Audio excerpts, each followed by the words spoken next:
और उधर पृथ्वी में राक्षसों की अत्याचार से देवी देवता सब ऋषिगण त्राई त्राई कर रहे थे। तो ब्राह्मण भृगु पहुंचे थे भगवान विष्णु जी के पास। जिस समय ब्राह्मण भृगु पहुंचे थे और पहुंच करके भगवान विष्णु को देखते हैं कि देखो ये जगत का पालनहार है और यहाँ पर एक शेष सैया पर पड़े हुए अपने पत्नी से सेवा करा रहा है। उधर पृथ्वी त्राई त्राई चिल्ला रही है। तो ब्राह्मण भृगु ने पहुंच करके भगवान विष्णु के जोरदार एक छाती में लात मारा था, लात का प्रवेश प्रहार किया था, लेकिन भगवान ने बुरा नहीं माना। जिसके पास हाथ थे वो तालियां बजाए, जिसके हाथ ही नहीं है तो क्या करेंगे भाई? मेरे तो हम मैं तो बजा देता हूं। जिस समय ब्राह्मण भृगु ने लात मारा तो भगवान उठ करके शेर सैया से बैठे और बोले, हे ब्राह्मण देवता, आपके कहीं पैरों में मोच तो नहीं आ गई? क्योंकि मैं क्षत्रिय हूं, मेरा हृदय कठोर है, आपके ये चरण कमल के समान है। हे ब्राह्मण देवता, आपको कहीं चोट तो नहीं हो गई? लाइए मैं आपकी सेवा कर देता हूं। क्षमा बरन को चाहिए छोटन का उत्पात, क्या विष्णु को हो गया जो भृगु ने मारी ला? बच्चे छोटों को क्षमा करना चाहिए। छोटे बड़े में अंतर क्या होगा कि स्वामी बच्चों की बातों पर विद्वान बुरा नहीं मानत हैं, उनके मुख में वो गंगा है जो उचित अनुचित नहीं जानत हैं। अरे ये बच्चे हैं, हमको गाली दे दी लेकिन इनको ज्ञान नहीं है कि महाराज कौन है, इनको क्या बोलना है, कैसे बोलना है, भगवान के रूप है। तो हमें इनको क्षमा करना चाहिए। लेकिन धर्म पत्नी का हृदय उदार होता है। अगर मुझे आकर के कोई बोलने लगे और हमारी धर्म पत्नी साथ में है तो क्या ये देखेंगे? भले ही मैं शांति रहूं लेकिन ये तो कुछ बोलेंगे। जिस समय ब्राह्मण भृगु ने लात मारा भगवान विष्णु को तो लक्ष्मी जी को क्रोध आ गया। उन्होंने श्राप दे दिया कि जाओ ब्राह्मणों, तुम चाहे करोड़पति बन जाओ लेकिन भिखारी ही बाजोगे। तुम्हें चाहे कोई अपना मकान संकल्प में कर दे लेकिन तुम्हारी इच्छा ही नहीं भरेगी। ये होगा कि अभी और कुछ आए, और कुछ आए, और कुछ आए।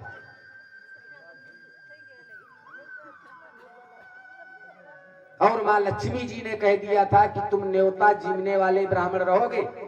ब्राह्मणों को पूरी बहुत पसंद रहती है।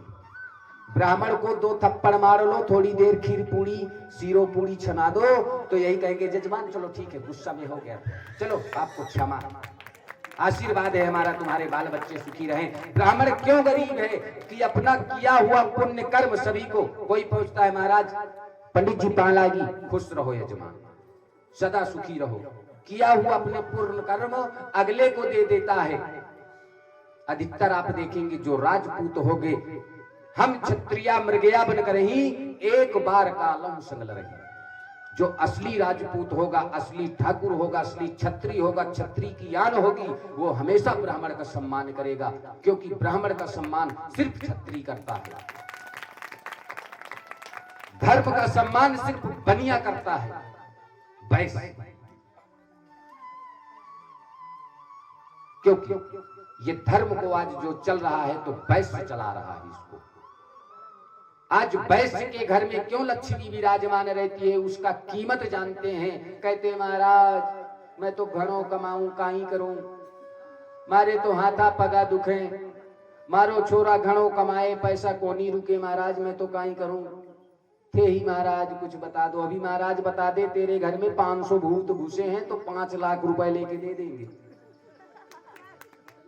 और महाराज चौकी बात बोले तो घूम के कोनी देखे, पाछे कोनी देखे। वैसे भी नारी स्वभाव सत्य सब कहीं, अवगुण 8 सदा उर रही। नारी स्वभाव की बात आती है। नारी का स्वभाव क्या होता है? नारी का स्वभाव होता है, एक नारी अगर देखो खाना अपने मन का अच्छा होता है, पहनना अपने मन का अच्छा होता है, भाई आप ये माला लेकर के आए हैं तो अपने मन से तो लेकर के आए होंगे कि अच्छा लगता है। एक स्त्री अगर सुंदर साड़ी पहन करके निकल जाए, कमर में करधनी पहन ले, पांव में बाजूबंद पहन ले, तो दूसरी औरत उसमें कमी निकाल देगी, क्योंकि उसको जलन हो जाती है। क्या बोलेगी? साड़ी तो बहुत कीमती पहने है।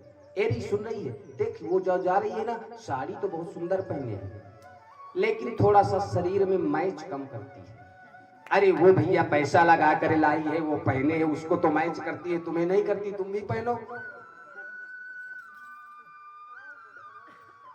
भगवान मर्यादा पुरुषोत्तम श्री रामचंद्र जी आ रहे थे और भगवान भोलेनाथ कैलाश पर्वत पर बैठे थे, तो उन्होंने हे सच्चिदानंद रूप आए भगवान श्री रामचंद्र जी को प्रणाम किया। माता पार्वती जी को बुरा लग गया, जहां पर नारी स्वभाव की बात है। बोले ये तो एक वनवासी छोकरा है जो अपनी पत्नी की याद में वन वन में रोते घूम रहे हैं। प्रभु आप तो जगत के संहार करता है, आप इनको प्रणाम करते हैं। भगवान भोलेनाथ ने कहा भाई मेरे तो इष्ट हैं। भगवान राम भोलेनाथ के इष्ट थे और भगवान भोलेनाथ भगवान राम के इष्ट थे। उन्होंने कहा भाई मेरे तो इष्ट है, मैं तो प्रणाम करूंगा।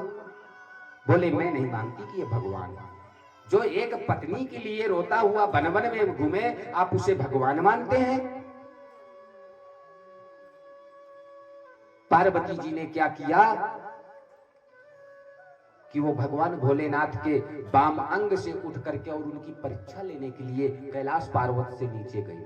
बोली प्रभु मैं थोड़ा आ रही हूं। माताओं में एक गुण बहुत अच्छा होता है, वो क्या? माताओं को अगर कान के झुमक बनवाना हो तो पति देवता को थाली सजा के दरवाजे में मिलती है। आज चुन्नू के पापा आते होंगे, इतना बड़ा प्रेम दिखाएंगी। थे कहां गए? तो कहीं चुन्नू के पापा, मैं तो कब से आपकी ठाड़े राय देख रही हूं। चुन्नू के पापा आएंगे, सारा दिन से काम करके आए हो, थक गए हो ना, लो पानी पी लो, चलो बैठ जाओ, मैं पग दबा देती हूँ। फिर पांव दबाते दबाते चुन्नू के पापा वो मेरी बगल वाली झुमक बनवा करके लाई है, मेरे को बनवा दो ना। औरत का प्रेम ही इतना होता है कि क्या से कर सकता है। कहा गया है कि बीछी के पूंछी बसे, बिच्छू होता है उसका डंक काट करके मेल दो, हाथ में लेकर के खिलाते रहो। बीछी के पूंछी बसे भुजंग के शीश, बिच्छू के सिर्फ डंक में जहर होता है और भुजंग सर्प के सिर्फ सिर उसका काट के मेल दो, सब्जी बना के खा लो, कुछ नहीं। बीछी के पूंछी बसे भुजंग के शीश और बाझिन के पंजन बसे, जो शेर होता है उसके पंजों में जहर होता है। क्रिया के सबब औरत होती है, उसके सारे अंग में जहर होता है। वो चाय ले तो आपको फांसी से नीचे उतरा सकती है और वो चाय ले तो आपको फांसी में लटका सकती है। बोलिए वृंदावन बिहारी लाल की। कहने का मतलब यहां पर नारी चरित्र की बात आती है। भगवान भोलेनाथ तो शमशान में बसने वाले, वो तो सब जान रहे थे कि पार्वती के अंदर क्या बात आ गई। सीता जैसी सती, सती सबको नहीं कहा गया, सती सिलोचना, सती सीता, इस सीता जैसी स्त्री को पार्वती जी गई और भगवान मर्यादा पुरुषोत्तम श्री रामचंद्र जी के सामने सीता जी का वेश बना करके पहुंची प्रणाम करने को।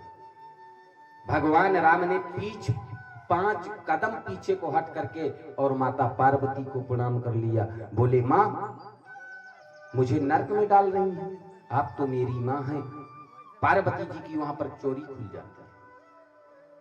जिस समय कैलाश पर्वत पर पहुंची और भगवान भोलेनाथ तो सब देख ही रहे थे, वो तो अंतर्यामी थे। बोले देवी तुम कहां गई थी? बोले प्रभु मैं भगवान को प्रणाम करने गई थी। बोले प्रणाम करने गई थी? बोले कछु न परीक्षा लीने गोसाई और कीन्हे प्रणाम तुम्हारे नाई। बोले प्रभु मैंने कोई परीक्षा नहीं लिया। देखो सफेद झूठ बोल गई।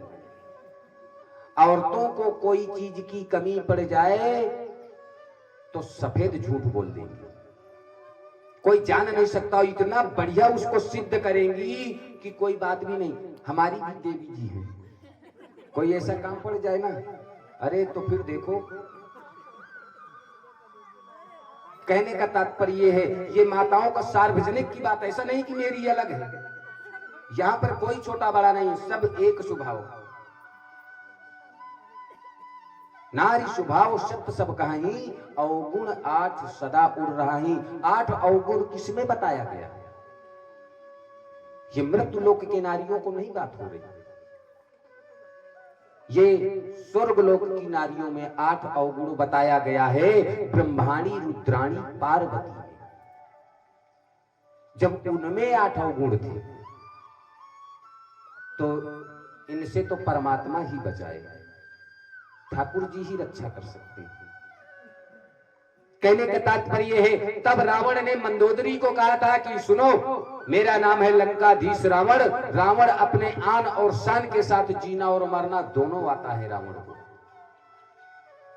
इस प्रकार से जब